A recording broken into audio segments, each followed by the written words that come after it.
does drinking alcohol affect your prana?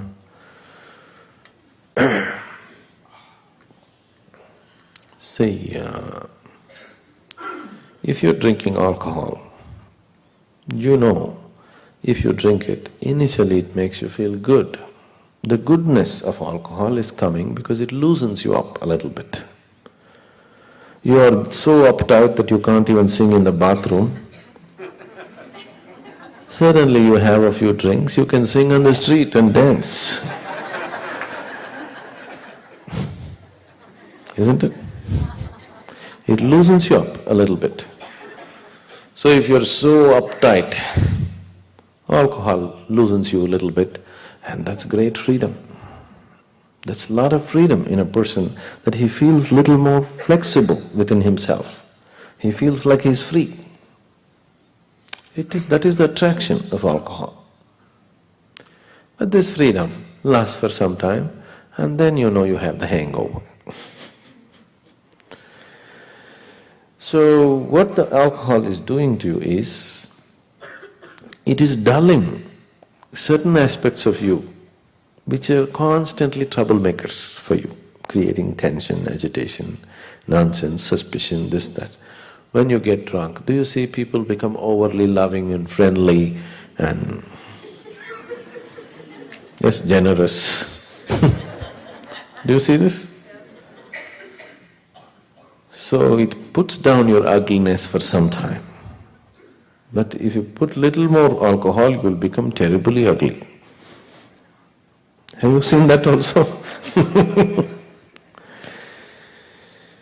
So, if you're interested in keeping yourself vibrantly alive, any intoxicant is not supportive. There's a beautiful story in Arabia. There was a devout religious Arab. One day, the devil appeared in front of him and told him, say, it's time to die. He's still in the prime of his life. It's time to die for you. But if you want to earn back your life, I'll give you the option. Any one of these three acts if you commit,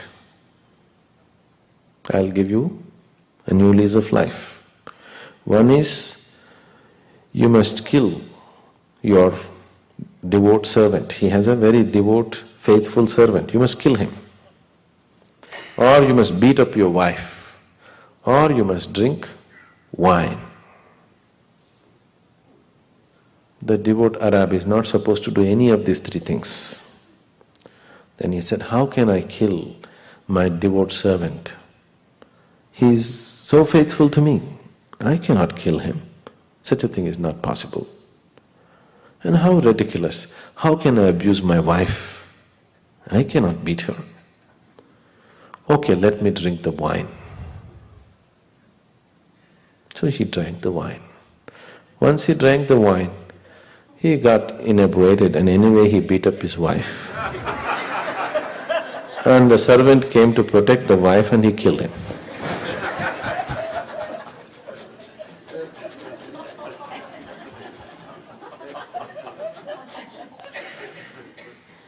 If you are looking for life, see, when I say life, you are probably thinking of earning money, having a party twice a week and doing this and doing that. That's not life.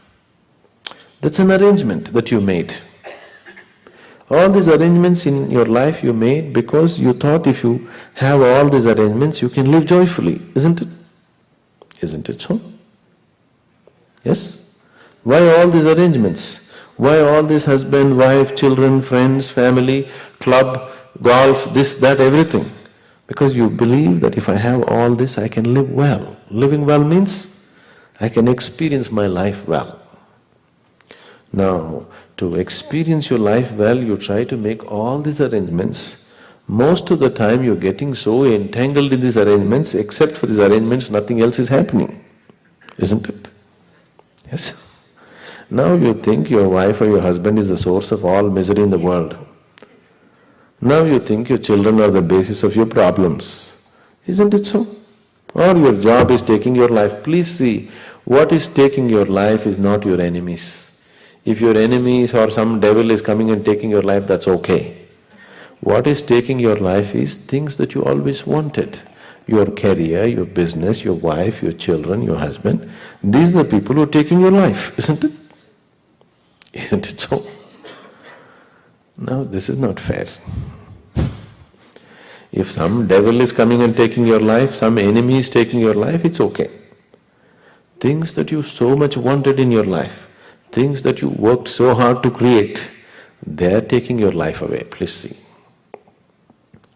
Fundamentally you're looking for well-being. Should you not address it directly? If you address your well-being directly, then if family is there, with them we will be well. If they are not there, without them we will be well. That's how it should be, isn't it? If there is somebody around us, with them we will be well, we'll share our well-being with them. If nobody is there, we're still well.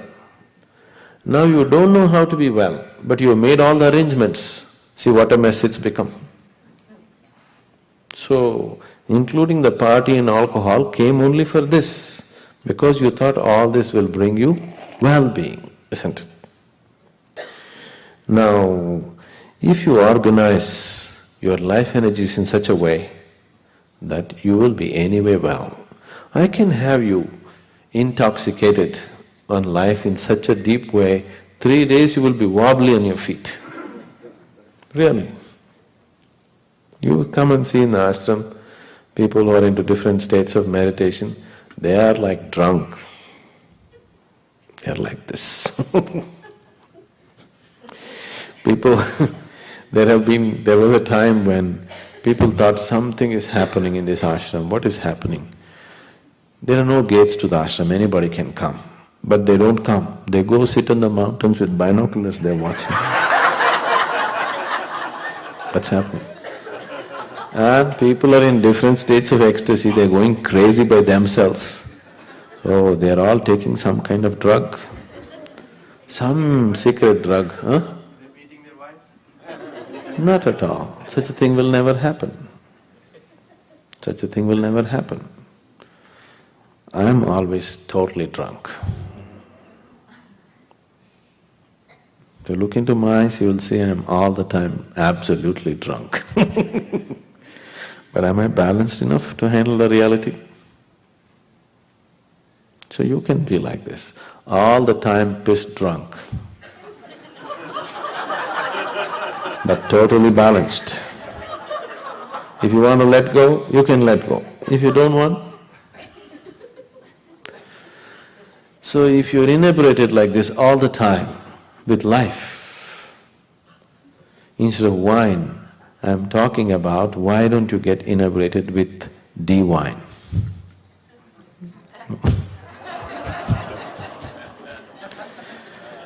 Once you touch it, you know in yoga we are talking about 5 layers of the body. The 5th layer, the final layer of the body is bliss body. If you just touch it, if you align these 3 bodies properly, the 4th one is not in your hands. If these 3, physical body, mental body and energy body, if you align them properly, then the bliss body will find expression.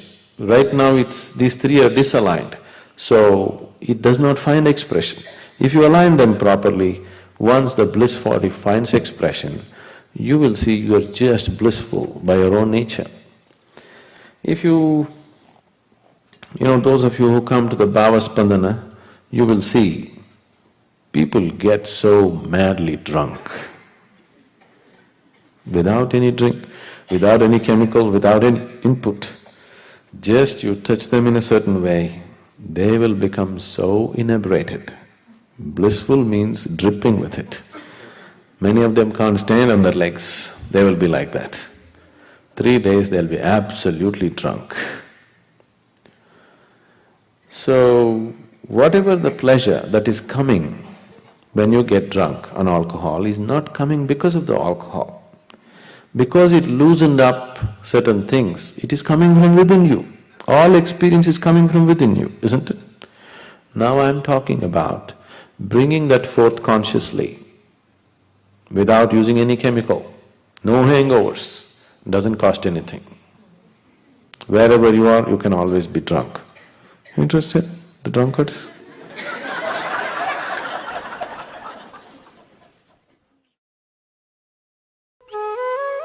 For more on Sadhguru, visit www.ishafoundation.org.